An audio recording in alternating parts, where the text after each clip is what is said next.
অনেকে মনে করেন কবুতরের মাংস, ছোট মুরগির মাংস, কোয়েল পাখির মাংস, এরপর হচ্ছে শিং মাছ, মাগুর মাছ, শোল মাছ, এগুলা খেলে আমাদের শরীরে মনে হয় রক্ত বাড়ে। আসলে আমাদের শরীরে রক্ত শূন্যতা বা অ্যানিমিয়ার তিনটা মেইন কারণ হচ্ছে আয়রন, ভিটামিন বি 12 এবং ফলিক অ্যাসিড। তো আগে যে মাংসগুলোর কথা বললাম, এগুলোর ভিতরে প্রোটিন থাকে এবং কিছু পরিমাণে আয়রন পেতে পারেন। এগুলো আমাদের শরীরে পুষ্টি দেয়, কিন্তু এগুলা কোনো স্পেশাল ব্লাড ইনক্রিজিং ফুড না, এবং এগুলা খেলে এক্সপোনেনশিয়ালি আমাদের রক্ত বেড়ে যাবে।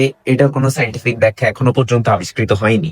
কিন্তু কিছু অ্যানিমাল সোর্স যেমন গরুর কলিজা, লাল মাংস, মাছ, ডিম, এগুলাতে আয়রনের পরিমাণ বেশি থাকে এবং এইগুলা আমাদের শরীরে সহজেই অ্যাবজর্ব হতে পারে। এছাড়াও কিছু উদ্ভিদ সোর্স আছে যেগুলো হচ্ছে নন হিম আয়রন, এগুলো আমাদের শরীরে অ্যাবজর্বটা একটু কম হয়, কিন্তু এগুলা তো একটা ভালো উৎস হিসেবে কাজ করে, যেমন কলমি শাক, লাল শাক, পালং শাক, এছাড়া খেজুর, এগুলো খুবই ভালো ধরনের সোর্স। এবং আয়রন অ্যাবজর্পশনটা সব থেকে ভালো হবে ভিটামিন সি এর সাথে খেলে। ভিটামিন সি আমরা কোথা থেকে পেতে পারি? লেবু থেকে পেতে পারি, আমলকি থেকে পেতে পারি, কমলা থেকে পেতে পারি। এখানে একটা অ্যালার্মিং বিষয়, সেটা হচ্ছে আমরা যদি চা কফি বেশি পরিমাণে খাই, এটা আবার আমাদের আয়রন অ্যাবজর্পশনটাকে কমায়। তাই কেউ যদি আয়রনের ইনটেক বাড়াতেই চান, তাহলে আমি যে খাবারগুলো বললাম ওই খাবারগুলো খাবেন। প্লাস আপনার যদি আসলে রক্ত শূন্যতা বা অ্যানিমিয়া জনিত সমস্যা থেকে থাকে, দ্রুতই আপনার ডাক্তারকে দেখান। এবং প্রেগন্যান্সির সময় আয়রনের বিষয়টা খুবই খুবই খুবই মাথায় রাখতে হবে।